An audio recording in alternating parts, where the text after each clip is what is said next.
Monsieur le ministre, cher Claude, Monsieur le Président, ça ne nous rajeunit pas tout ça. Moi, j'ai bien en mémoire notre premier rendez-vous. Ça devait être en 2003. Je vous connaissais déjà comme vice-président. Et je me souviens très bien, j'étais ministre de l'Intérieur à l'époque. Vous étiez venu me dire toutes les attentes de vos camarades, tous les retards que vous aviez pointés de façon courtoise et très méticuleuse. Et on avait décidé de faire équipe pour moderniser ce corps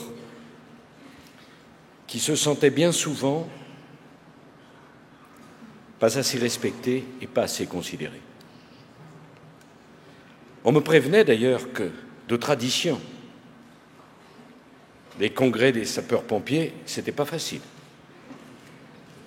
Forcément, puisque les discours étaient toujours en deux parties. Une partie très longue pour vanter le sapeur et une partie beaucoup plus brève pour moderniser le métier.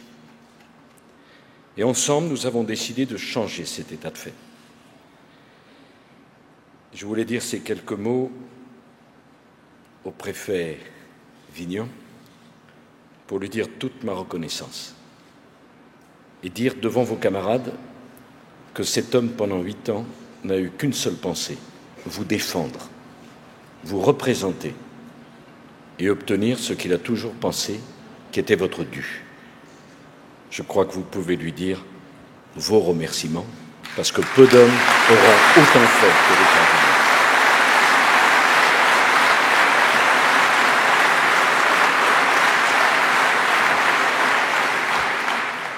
Monsieur le maire, Monsieur le président du Conseil général, Mesdames et Messieurs les parlementaires, je suis très heureux d'être ici aujourd'hui.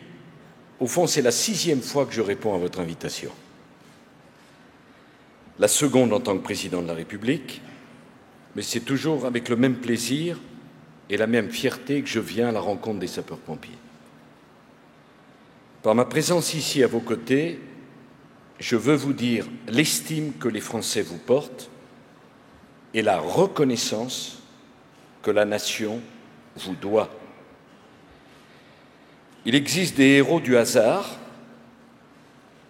qui sauvent leurs prochains à un moment de leur vie, mais il en existe d'autres, des héros, qui ont fait de cette possibilité leur devoir et leur engagement de chaque jour. Vous êtes les héros du quotidien, vous en avez fait votre vie et vous avez choisi ce destin. À chaque intervention, vous bravez les dangers et à chaque intervention, c'est au péril de votre vie. Il n'y a pas d'intervention banale. Et parfois, les plus grandes catastrophes existent sur une petite intervention. Vous avez été largement sollicité ces derniers temps, les inondations du Var, la tempête Xynthia. Nous vous avons envoyé à Haïti et au Japon, où votre expertise, dans les 2 cas, ont fait merveille. Les Français, tous les Français savent qu'ils peuvent compter sur votre courage, sur votre dévouement, et les Français savent que pour vous, la vigilance, elle ne supporte aucune exception. Alors je voudrais profiter de ma présence ici pour rendre hommage, non pas aux sapeurs seulement, mais à vos proches, à vos familles, à vos compagnes, à vos enfants. Parce que vous, il y a la solidarité, il y a l'adrénaline, il y a le sens du devoir accompli, il y a le feu de l'action, et dans le feu de l'action, on est totalement engagé. Mais pour vos familles, il y a l'inquiétude, il y a l'angoisse, l'angoisse permanente, qui n'est pas guérie par l'action et qui est augmentée par l'attente.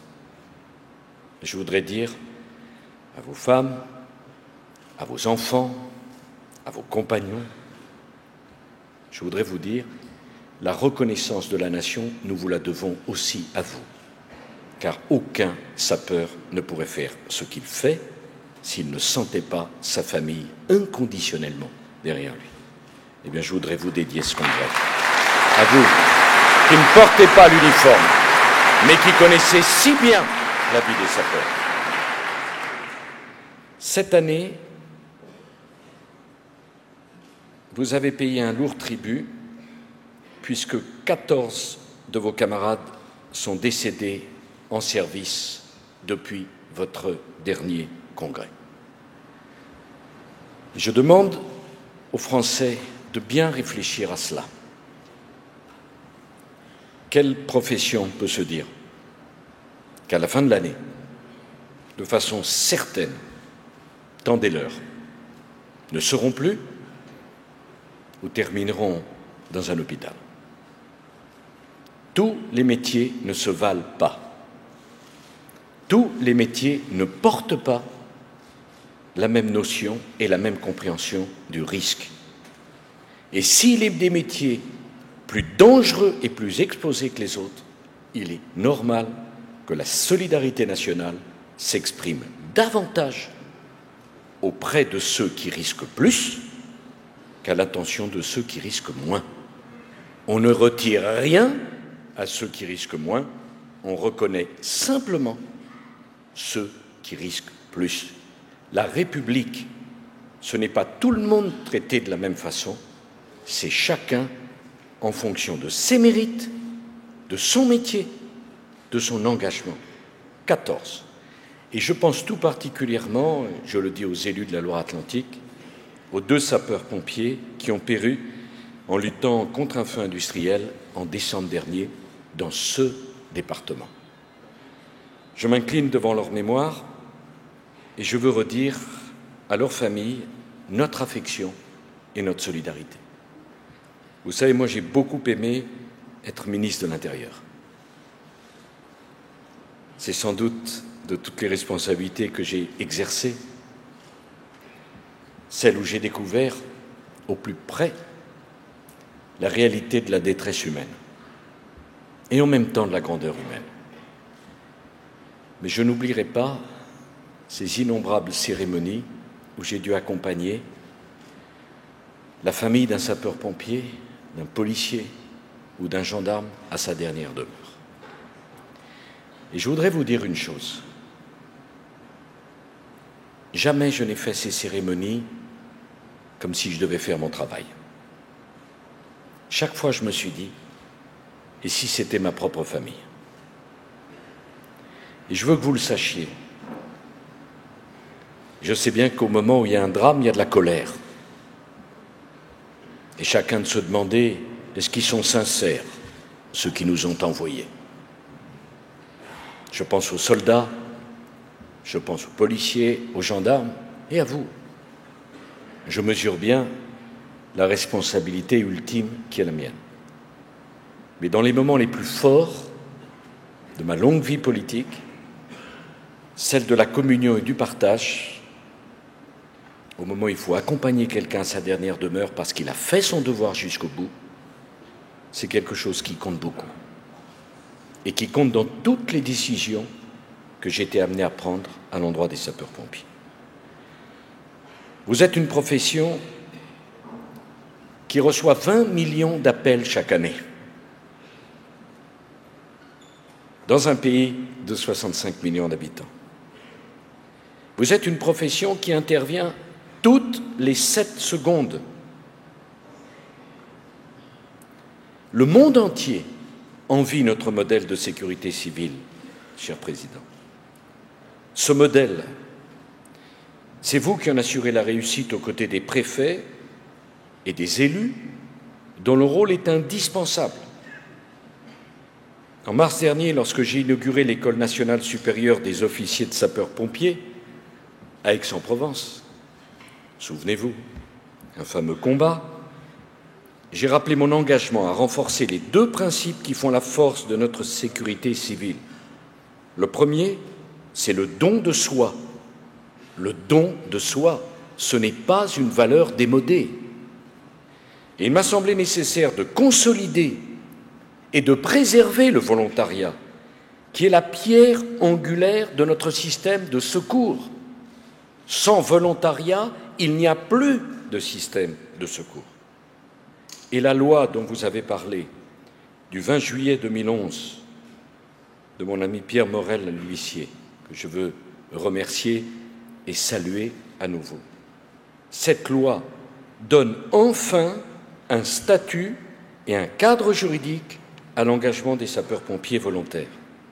C'est une avancée considérable, car pour la première fois, la loi que nous avons voulue reconnaît le volontaire pour ce qu'il est, c'est-à-dire une personne qui s'engage librement au service de ses concitoyens. Eh bien, cet engagement libre méritait d'être protégé par un cadre particulier. La société doit récompenser ceux qui s'engagent librement et volontairement pour elle et arrêter de ne penser qu'à ceux qui s'engagent volontairement et librement contre elle. On ne peut pas traiter l'engagement volontaire comme on traite n'importe quel autre engagement. Et il n'était pas normal que des personnes prêtes à risquer leur vie pour protéger les autres ne soient pas elles-mêmes, rendez-vous compte du scandale, protégées en cas d'accident, quel que soit cet accident.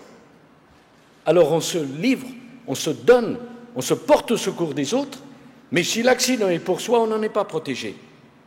Les manuels ne diront jamais la réalité du terrain, l'impérieuse nécessité de se décider dans l'urgence, en ne disposant que d'informations parcellaires, alors qu'une vie est en jeu. La loi devait reconnaître les contraintes auxquelles vous êtes soumis. C'est désormais chose faite. Et comme vous, je suis très heureux que cette loi ait été votée à l'unanimité, et vous avez bien fait de remercier le député-maire de son soutien, après tout. Ce n'est pas si souvent qu'il ne me soutient, il est normal qu'il lui en soit fait juste récompense. Je sais qu'il a de l'humour.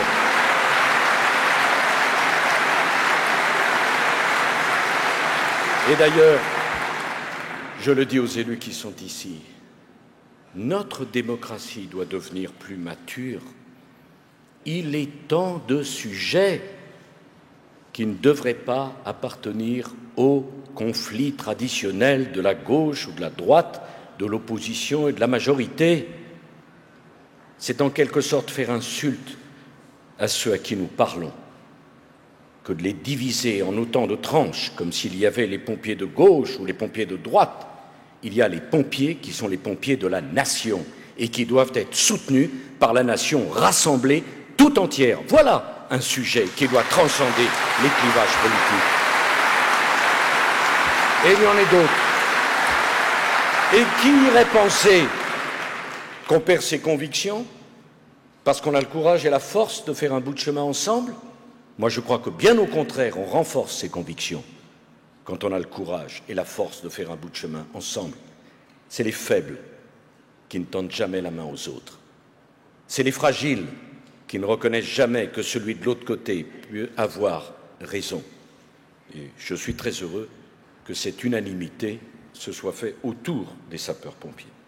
Alors cette loi comporte de nombreuses avancées sur le plan social, la revalorisation de l'allocation de vétérance, c'est une mesure de justice pour vos aînés qui ont donné tant d'années à la collectivité, c'est juste pour les familles qui doivent être accompagnées en cas de malheur. Les proches des sapeurs-pompiers volontaires sont désormais protégés, puisqu'en cas de décès en service commandé, la loi étend la protection sociale aux conjoints, quel que soit le statut de ce conjoint. Mais je vais vous faire un aveu. Quand j'ai travaillé sur la proposition de loi, vous savez ce qui m'a étonné, c'est qu'il ait fallu attendre 2011 pour qu'un problème de cette nature soit résolu, que le conjoint, quel que soit le statut du sapeur-pompier décédé en service, ne soit pas abandonné par la République, me semble être le minimum de la solidarité nationale. Il n'y a pas lieu de nous en remercier, il y a lieu de s'étonner que ce ne fut pas fait avant. Ce sont par ce type de comportement qu'on crée et qu'on entretient la solidarité. Alors je sais que certains parmi vous, vous en avez parlé, s'inquiètent de la directive européenne sur le temps de travail. Je tiens à les rassurer. Je serai très attentif à ce que les sapeurs-pompiers, tant volontaires que professionnels ou militaires, soient exclus du champ de cette directive. C'est un engagement que je prends devant vous et comme vous le savez, j'essaye toujours de tenir mes engagements. Reconnaître la valeur de l'engagement volontaire, c'était valoriser la formation que reçoivent les jeunes sapeurs-pompiers. Votre engagement est une école de bravoure, d'humanité, mais c'est aussi une école de citoyenneté. Eh bien, il fallait l'intégrer dans les cursus scolaires. Je suis très heureux, pour l'avoir demandé, Claude s'en souvient, dès 2003, que le livret de compétences permette à des jeunes de valoriser dans leur scolarité cet engagement. Enfin, écoutez, un jeune qui fait des études et qui en plus s'engage comme pompier volontaire, il doit en tirer un avantage, une reconnaissance dans son cursus scolaire ou universitaire. On ne va pas en plus les pénaliser parce qu'ils sont volontaires. Et je veux également m'adresser aux sapeurs-pompiers qui ont fait le choix d'une carrière professionnelle. Je souhaite une évolution professionnelle dynamique pour vous, à la mesure de vos talents. L'excellence se trouve à tous les échelons de la hiérarchie, parmi les officiers supérieurs comme parmi les personnels de catégorie C. Il faut les mettre davantage en valeur. Nous avons pu trouver un accord avec vos organisations syndicales pour refondre, c'est bien l'expression, la filière. Nous allons donc préparer un projet de décret pour prendre en compte cette refonte. Et je souhaite, Monsieur le ministre de l'Intérieur, que le décret nous soit présenté dans les toutes prochaines semaines. Il n'y a pas lieu d'attendre. Un accord a été réalisé. Nous allons prendre le décret. Les sapeurs-pompiers doivent pouvoir construire leur carrière dans un véritable parcours qualifiant. C'est un deuxième engagement que je prends devant vous. Ce serait bien la première fois que, venant à un congrès, je ne prenne pas des engagements.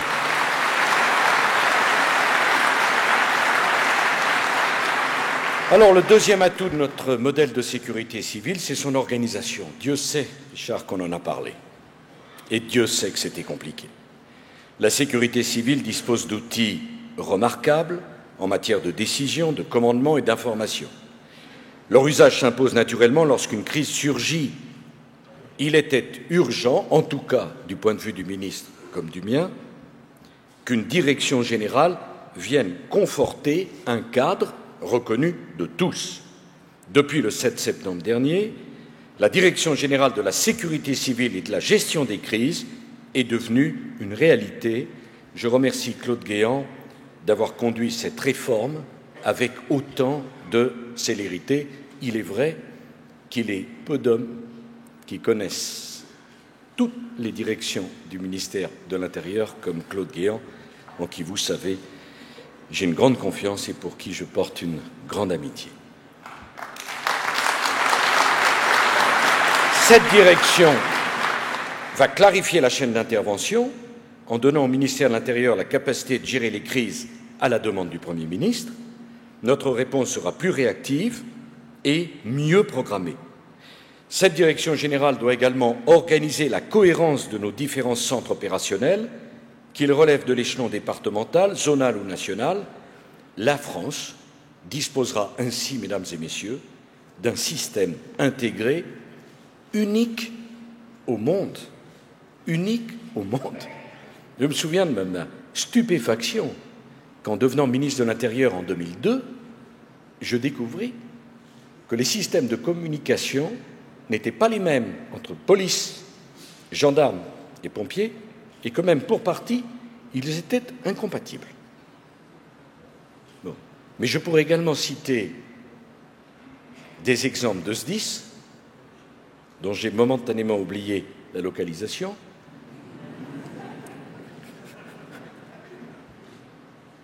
où dans la même région, petite région, le système de communication entre un SDIS et l'autre n'était pas connecté.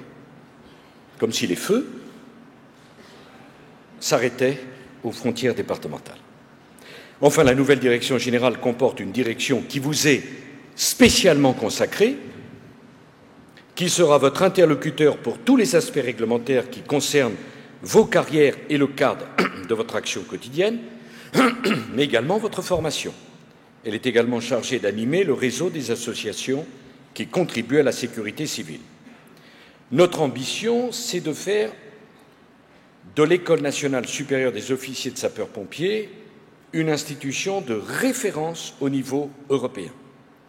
Comme j'y m'y étais engagé, l'État a pérennisé son soutien au budget de cet établissement et je suis également heureux de vous annoncer que le Conseil d'État examine actuellement le décret prévoyant la création du Centre de formation et d'entraînement au risque NRBC qui sera implanté sur le site de l'école pour conforter notre vision intégrée de la sécurité civile. Vous me l'aviez demandé, c'est fait. Lors de la visite à Aix-en-Provence, j'avais également insisté sur la nécessité de renforcer les liens entre les sapeurs-pompiers et les autres acteurs du secours. C'est un sujet qui me tient à cœur et je sais qu'il est sensible. Depuis 2009, grâce au référentiel commun dont j'avais souhaité la création, l'organisation du secours à personne est désormais claire, précise. Les services départementaux d'incendie et de secours et le SAMU sont deux services publics qui concourent au secours et soins d'urgence de manière complémentaire. Il n'y a aucune raison de remettre en cause les habitudes de travail qui ont fait leurs preuves, comme le départ réflexe des sapeurs-pompiers, le rôle des SAMU dans la régulation médicale des appels ou encore l'engagement des infirmiers sapeurs-pompiers. Notre unique préoccupation doit être de répondre le plus efficacement possible à la détresse de nos concitoyens. La moitié des départements ont déjà mis en œuvre la coordination entre les SDIS et le SAMU. Je compte sur les préfets pour poursuivre et achever l'application de cette réforme sur le terrain. De même, je souhaite que la coordination des secours en montagne soit plus efficace. Un nouveau référentiel a été mis en œuvre en juin dernier, qui doit beaucoup au travail d'équipe mené par le préfet Kiel, aujourd'hui directeur général de la sécurité civile. Je l'en remercie. Mais nous devons aussi agir dans le domaine de la formation. Pardon de le dire, mais perdure d'une situation hétéroclite entre sapeurs-pompiers, gendarmes et CRS, il n'est pas normal que certains suivent 6 mois de formation, là où d'autres ne font qu'un cursus de 6 semaines, alors que le travail est le même. Il n'est d'ailleurs pas normal que la formation ne soit pas dispensée dans un centre commun. J'ai demandé au préfet Bastien de nous faire des propositions pour harmoniser la formation des différents acteurs du secours en montagne. Dans votre domaine, l'excellence des hommes doit pouvoir s'appuyer sur l'efficacité des moyens. Je l'ai vu il y a quelques instants. Je veux saluer la mobilisation des industriels, dont j'ai pu mesurer les innovations techniques. Je tiens à remercier les collectivités territoriales, conseils généraux, communes, qui financent les SDIS. Je veux d'ailleurs souligner que les dépenses des SDIS se sont stabilisées depuis 2 ans. C'est le signe qu'au temps de la réforme succède maintenant le temps de la gestion efficiente. Alors, de notre côté, nous avons des rendez-vous importants et je souhaite que le ministre les gère avec vous. Je veux parler du renouvellement de la flotte aérienne s'agissant des bombardiers d'eau. J'ai souhaité qu'on travaille avec vous et qu'une réflexion soit engagée sur ce sujet. Un groupe d'experts rendra ses conclusions dans quelques semaines. Mais la décision de renouvellement de la flotte de bombardiers d'eau, nous la prendrons d'ici à la fin de l'année. C'est une dépense très importante, très lourde en cette période de fortes contraintes budgétaires, mais la France dispose d'un savoir-faire exceptionnel dans le domaine de la lutte contre les feux de forêt. Nous devons tout faire pour sauver et préserver ce savoir-faire. Le renouvellement de la flotte sera l'occasion d'optimiser l'efficacité du matériel et son emploi. Nous ne choisirons un futur avion qu'à partir du moment où nous serons assurés que vous approuvez techniquement le choix qui sera réalisé. Je veux également évoquer un outil qui me tient particulièrement à cœur, le futur système d'alerte et d'information des populations, parce que ça, c'est vraiment le cœur de votre métier. Les troubles climatiques sont de plus en plus fréquents, de plus en plus virulents, et alors surtout, ce qui est absolument exceptionnel, de plus en plus localisés. Aujourd'hui, la mise sous alerte climatique de tout un département n'est pas forcément pertinente. On peut avoir une grande partie du département totalement laissée en dehors de la crise et quelques cantons ayant face à des phénomènes, à faire face à des phénomènes de véritables tornades. Il faut donc un réseau d'alerte qui permette de toucher la population. Nous avons lancé une procédure de marché.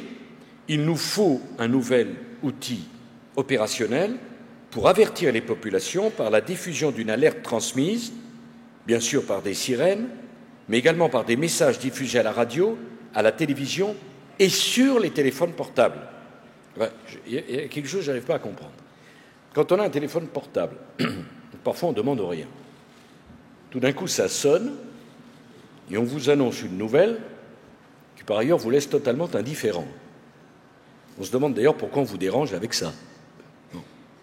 Mais il me semble quand même normal, dans un pays où tout le monde a la téléphonie mobile, que les services de secours puissent, en cas de crise, isoler un bassin de population et prévenir de la catastrophe qui arrive les gens sur leur téléphone portable. Ça me semble plus important que la dernière dépêche urgente sur tel ou tel sujet qui ne vous concerne pas forcément.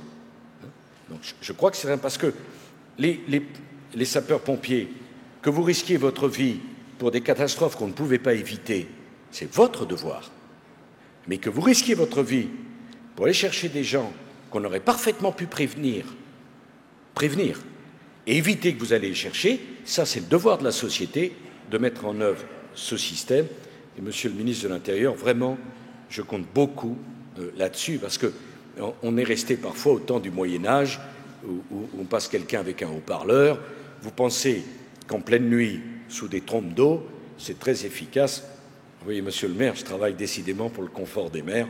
Le téléphone portable, c'est mieux que de demander à la mairie, dans un village de 300 ou 400 habitants, d'aller faire toutes les portes pour avertir les gens de la catastrophe. Ce n'est pas digne du système de secours qui est le nôtre. Voilà, mesdames et messieurs, améliorer l'organisation de la sécurité civile, c'était un objectif, il a été atteint. Alors, mon colonel, il convient désormais de vous appeler Monsieur le Préfet. Vous allez donc partir auprès du préfet de la région Lorraine, exercer cette fonction prestigieuse. Vous la devez à vos qualités professionnelles, à votre talent, à votre esprit de décision. Mais je voudrais dire aussi que derrière Richard Weignan, il y a la conviction qui est la mienne, et je le dis devant notre préfet, que le corps préfectoral doit s'ouvrir. L'ENA, c'est parfait. Mais ce n'est pas tout dans la vie, l'ENA. Je ne critique pas. On m'a d'ailleurs souvent dit, il ne faut pas critiquer une école qu'on n'a pas fait soi-même. C'est exact. Circonstance atténuante, je ne l'ai même pas tenté. Bon. Non, ce que je veux dire par là, c'est l'ENA est une école remarquable et qui fait notre envie. Enfin, il y a beaucoup de gens qui nous envient cette formation de nos jeunes fonctionnaires. Mais comme toujours dans notre pays, parfois, on a tendance à pousser le balancier trop loin. Avoir une bonne école, une école qui forme bien nos jeunes fonctionnaires, c'est un atout. Mais il faut faire attention à ce que le recrutement ne soit pas fait dans un tel moule qu'il n'y ait plus de place pour les autres. Et c'est vrai, je le reconnais, j'ai voulu nommer préfet des policiers, un gendarme. Je me suis dit, mais au nom de quoi le corps des sapeurs-pompiers, qui en termes d'exercice de mission régalienne en sait peut-être autant qu'un jeune étudiant qui a fait cette école prestigieuse, au nom de quoi le corps des préfets ne pourrait-il pas être nourri d'une expérience différente? Il existe des préfets délégués à la sécurité. Va-t-on m'expliquer qu'un sapeur-pompier de l'expérience de Richard Vignon ne sait pas davantage en matière de sécurité que celui qui a pris la sécurité dans les livres? Lui, il l'a pris sur le terrain et aussi dans les livres. Et donc je souhaite qu'il y ait dans l'avenir, de façon naturelle et normale, des sapeurs-pompiers qui puissent devenir préfets, des sapeurs-pompiers qui puissent être sous-préfets, des sapeurs-pompiers qui puissent, et merci de votre décision, Monsieur le ministre de l'Intérieur, être sous-directeurs dans l'administration centrale. Et ainsi, vous voyez, c'est toute la profession qui sera rénovée et qui sera considérée. L'idée qui est la mienne, c'est que bien sûr, le don de soi que vous faites doit être récompensé, mais l'expérience dont vous êtes les porteurs doit être utilisée par l'État. Et c'est quand même extraordinaire qu'on n'ait pas pensé à faire ces nominations avant l'année 2011. Parler de sécurité, et si c'était un professionnel qui l'incarnait dans un département. Donc je voudrais que vous sachiez que, bien sûr, j'ai de l'amitié pour Richard Vignon. Voilà marqué, hein, mon vieux. C'est vrai, depuis bien longtemps. Mais j'aimais beaucoup son prédécesseur aussi, et le caractère de son prédécesseur, que je salue et que je retrouve toujours avec plaisir. Mais je ne voudrais pas que vous voyiez cette décision liée à la seule personne de Richard Vignon. Il y en aura d'autres, parce que c'est important pour le corps des sapeurs-pompiers. Enfin, avant de vous quitter, je voudrais que vous compreniez que pour moi, venir ici, comme à chacun de vos congrès, c'est un devoir. Nous sommes une société qui a l'habitude de demander beaucoup à ses serviteurs, mais qui a perdu l'habitude de les remercier. Simplement. Et je voudrais que vous preniez les mots que j'emploie comme ils sont, sincères. Je ne suis pas quelqu'un qui joue la comédie. Personne ne m'oblige à venir. Et je n'ai pas attendu le calendrier pour choisir mon 6e congrès. Simplement pour que vous sachiez, sapeurs-pompiers de France, parce que vous êtes tous des sapeurs, que vous êtes aimés par les Français, que vous êtes respectés par les Français, que vous êtes soutenus par les Français. Et sachez que pour moi, venir ici, à Nantes, pour votre congrès, c'était un devoir, mais c'était également un grand plaisir. Je vous remercie.